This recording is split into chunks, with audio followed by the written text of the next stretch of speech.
Hello दोस्तों, जय श्री राम। और अभी सुबह के 6 साढ़े 6 बज रहे हैं और हमारी चाय बन चुकी है। हम लोग यहाँ पर बैठकर मैं और मेरे हस्बैंड चाय पी रहे हैं। चाय पीने के बाद मैं तुरंत सब्ज़ी लेके आ जाती हूँ।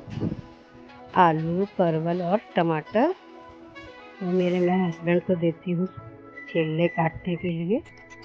और मैं यहाँ कुछ कपड़े पड़े हुए थे रात के, वो कपड़े मैं घड़ी करने में बैठ जाती हूँ। इस समय कपड़े ज़्यादा धुलते नहीं हैं क्योंकि हमारे यहाँ इसमें निरमा का यूज़ नहीं होता। तो हो गया, सारे कपड़े बस ऐसे निचोड़ के ही बगरा दिए जाते हैं। तो वही मैं कपड़े सारे रात में डाली थी, तो वही सब सुबह उठा करके घड़ी कर रही थी। और आजकल निरमा हमारे यहाँ डलता नहीं है क्योंकि घर में हमारे चाचा ससुर जी की मृत्यु हो गई है। इसके कारण साबुन निरमा का प्रयोग नहीं होता है। बस ऐसे ही पानी से निचोड़ कर कपड़े धुल देते हैं। तो वही मैं यहाँ पे मेरे हस्बैंड की शर्ट देख रही थी, गंदी दिख रही थी मुझे। तो फिर मैंने इसको देखा और ऐसे ही घड़ी करके रख दिया क्योंकि ये था कि एक दिन और पहन लेंगे। तो मैंने इसे घड़ी करके रख दिया। अब इसके बाद ये सारे कपड़े घड़ी करके मैं उठा के अंदर रख देती हूँ। और यहाँ मैं आ जाती हूँ अपनी बेटी के कमरे में क्योंकि हमारे यहाँ 2 दिन बाद सुधताई है। तो सुधताई के समय पूरे कपड़ों की धुलाई करनी होती है, घर की साफ सफाई। तो हो गया, यहाँ पे सारे गद्दों का कवर निकालने के लिए आई थी। गद्दे यहाँ पर पड़े हुए हैं, बहुत ही वजनी है और इसको निकालने में बहुत ही जान जाती है। पर हो गया, गंदे रहते हैं और मजबूरी रहती है तो सारा धुलना ही पड़ता है। एक तो गद्दों की कवर निकालने में भी उतनी परेशानी, और जब धुल जाते हैं तो फिर धुल कर उनको लगाने में भी बहुत बड़ी मुश्किल होती है। अकेले गद्दा का कवर आ जाता है। यहाँ पर सारे कपड़े का ढेर लग चुका है और ये सारे कपड़े धुलने के लिए 1-2 दिन में ये धुले जाएंगे। यहाँ पे मैंने सोफ़ा के कवर वगैरह सारा ही निकाल दिया, सिर्फ चादर ही पड़ी हुई है। और अब मैं यहाँ पर कपड़े धुलने आ गई हूँ। तो कुछ कपड़े मैंने सोफ़ा के कवर वगैरह डाल दिए हैं तो आज धुल जाएंगे। और नीचे एक दरी पड़ी है तो उसको भी फिर मैं सोफ़ा के कवर के बाद दरी को भी डाल दूँगी क्योंकि ये बहुत मोटे हैं, इसलिए इसको मैंने आज ही धुल दिया क्योंकि इनको सूखने में भी 1-2 दिन तो लग ही जाएगा। तो मैंने कहा इनको आज ही निचोड़ के मैं ऊपर वाले रूम में साफ़ करके डाल दूँगी, तो ये 2 दिन तक आराम से सूखते रहेंगे।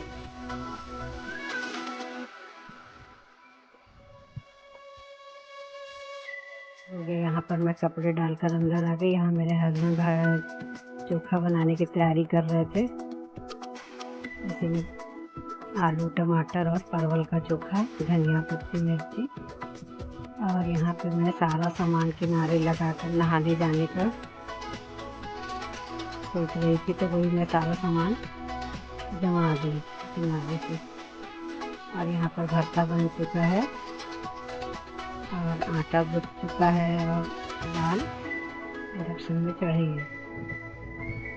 और इसके बाद हो गया, मशीन में कपड़े डालने के बाद मैं यहाँ नहा कर आ गई हूँ और अब मैं यहाँ रोटी बना रही हूँ। जब सुबह मेरे हस्बैंड को दुकान जाना होता है और वो खाना खाकर ही जाते हैं, इस वजह से सुबह खाना जल्दी हो जाता है। 9 साढ़े 9 बजे का टाइम है ये और मेरी रोटियां बन रही हैं। 10 बजे तक मेरे हस्बैंड खाना खा के दुकान चले जाएंगे। तो मैं वही जल्दी जल्दी रोटियां बना करके उनकी थाली भी लगाऊंगी। दरअसल इस समय तो तब की वजह से हमारे यहाँ दूसरे टाइम रोटियां नहीं बनती हैं। सारी रोटियां मुझे इसी टाइम ही बनानी पड़ती हैं। और शाम को चूँकि रोटियां नहीं बनती, इसलिए एक टाइम में ही रोटी और चोखा जो भी बनता है वो सब एक ही टाइम में बना लेते हैं। फिर शाम को बस उसे थोड़ा सा गर्म करके फिर वही रात का डिनर हो जाता है।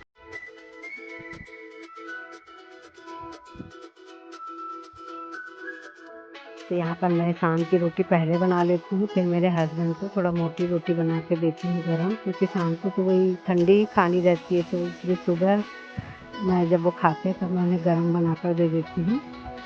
तो पहले मैं रात वाली बना लेती हूँ, उसके बाद में खाने वाली जो रोटियाँ रहती हैं वो बना लेती हूँ।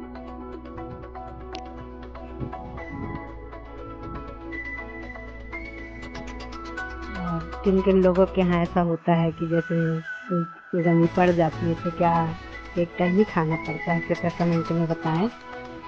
और ये रही मेरी थाली, इसमें है चोखा, दाल, मूंग की पना और रोटी। तो मैं यहाँ पर मोटी वाली रोटी बना चुकी हूँ, मोटी वाली, और इसमें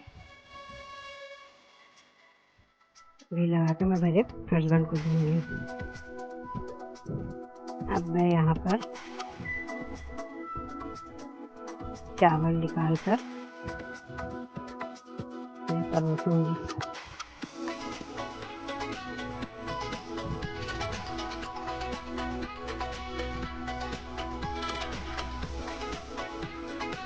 चावल देने के बाद हो गया, मैं भी तुरंत ही खाना खा लेती हूँ साथ में ही।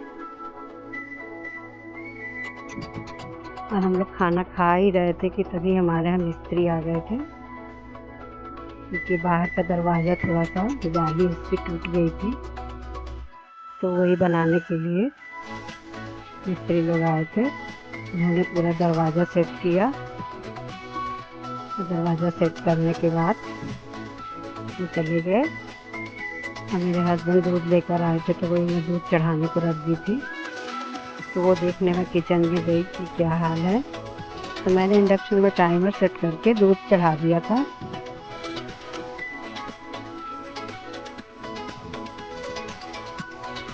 और फिर मैं यहाँ पर आ गई थी आराम करने।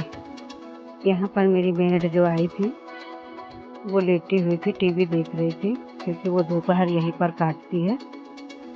और अब हो गया है शाम के 3:30 बजे, चाय का टाइम। तो इस समय मेरे हस्बैंड आते हैं तो मैं यहाँ पर चाय बना रही हूँ।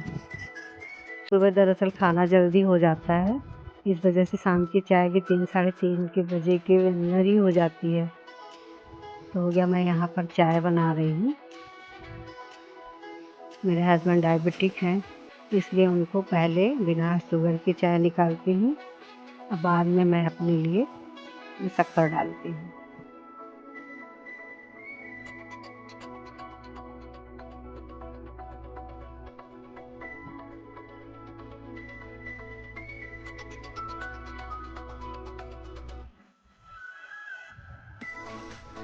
और ये मैंने अपने हस्बैंड के लिए चाय छान के दी, और ये मेरी चाय। इस चाय के साथ ही इस ब्लॉग का अंत होता है। जय श्री राम।